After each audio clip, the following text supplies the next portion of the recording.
दोस्तों नमस्कार। बड़े लोगों से मिलने में हमेशा फासला रखना।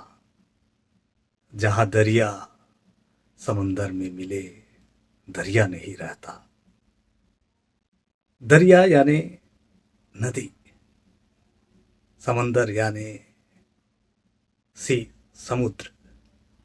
और दोनों का ताल्लुकात इस बात में है कि ये अपने अस्तित्व को कौन बरकरार रख सकता है। और इसी अस्तित्व से जुड़ा हुआ ये वीडियो आपके समक्ष प्रस्तुत की जा रही है। आमतौर पर हमारे जीवन का प्रवाह जो होता है, और प्रवाह जहाँ बात आता है तो जहन में आता है नदी की प्रवाह का। और यही प्रवाह हमारे जीवन को एक सार्थकता देता है। दोस्तों, बहकर नीर बना, बहकर नीर बना, गिरकर झरना,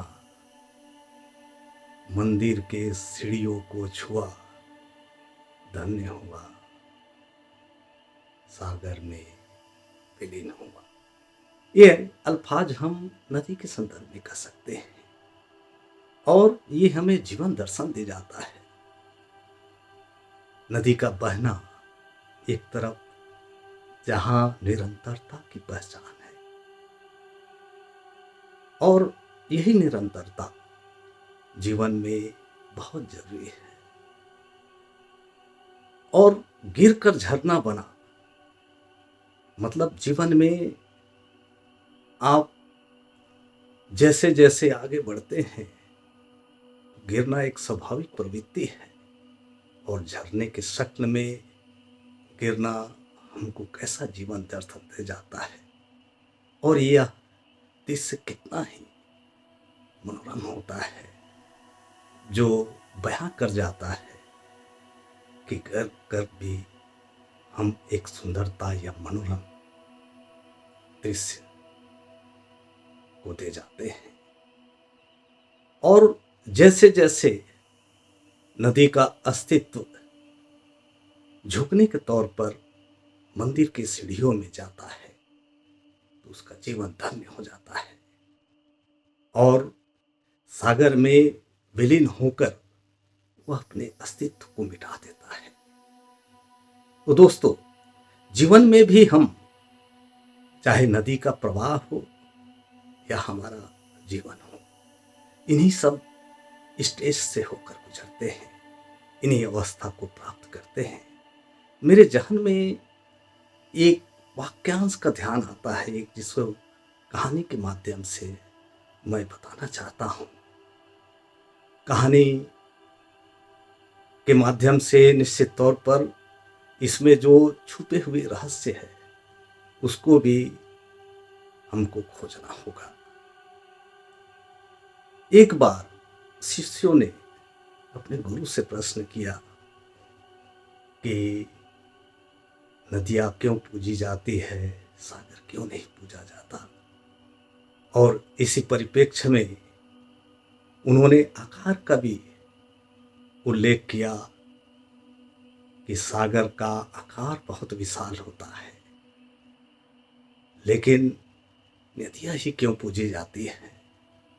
तो गुरु ने जवाब दिया कि नदी का जीवन दूसरे के लिए बना हुआ है, और ये जहाँ जहाँ से गुजरती है वहाँ जीवन देने का काम करती है।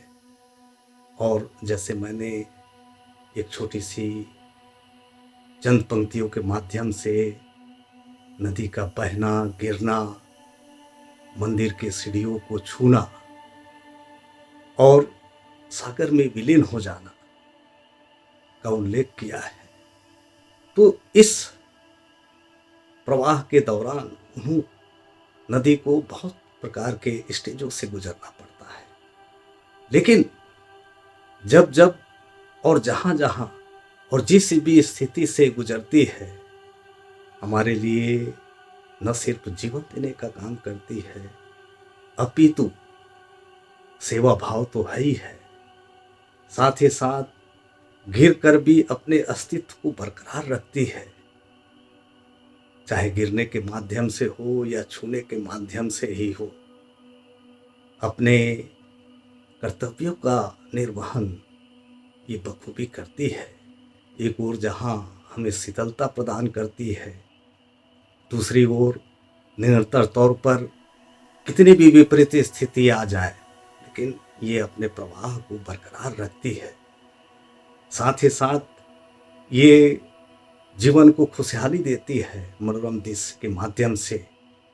झुककर जहाँ ये हमें एक जीवन दर्शन दे जाती है कि झुकना अपने आप में किसी प्रकार का ऐसा कृत्य नहीं है जिसके लिए हमको किसी प्रकार का संकोच करना है। तो दोस्तों, चाहे जीवन हो या नदी का प्रवाह हो, ये फ्लो कुछ कह जाता है। और कार्यों के संदर्भ में भी यदि हम चर्चा करें तो जब भी आदमी अपने फ्लो में आता है या माइक्रो फ्लो में आता है तो तमाम काम बड़े बखूबी से निर्वहन कर जाता है, क्योंकि ये एक ऐसा स्टेज होता है जब हम अपने कार्यों का निष्पादन दिल से करते हैं, हृदय से करते हैं, और हृदय से किए जाने वाले कार्य में किसी प्रकार का क्लेश या फिर बर्निंग आउट नहीं होता, न थकान होता, अपितु हमें अपने कार्यों में मजा आता है। तो चाहे नदी का प्रवाह हो या वर्क के दृष्टिकोण से फ्लो हो, दोनों में समानता है। एक और जहाँ हमारे जीवन दर्शन के लिए नदी का जो प्रवाह है, गिरना है, छूना है, हाँ, लेकिन एक चीज़ है, जब नदी किसी भी स्टेज में जब अपना अस्तित्व खो जाती है, जैसे सागर में विलीनीकरण के दौरान होता है, और यही स्थिति हमारे जीवन के परिप्रेक्ष्य में भी कह सकते हैं कि अपने आप के अस्तित्व को मिटाना सागर में विलीन होने के बराबर है। तो दोस्तों, जीवन दर्शन के माध्यम से हम अपने जीवन को कैसे उचित रूप से संचालन कर सकते हैं, ये सीख नदी के प्रवाह के माध्यम से हम सीख सकते हैं। दोस्तों, अभी तक की जीवन दर्शन की यात्रा यहीं तक। ये वीडियो आपको पसंद आए तो इसे शेयर और सब्सक्राइब करने का कष्ट करेंगे। नमस्कार।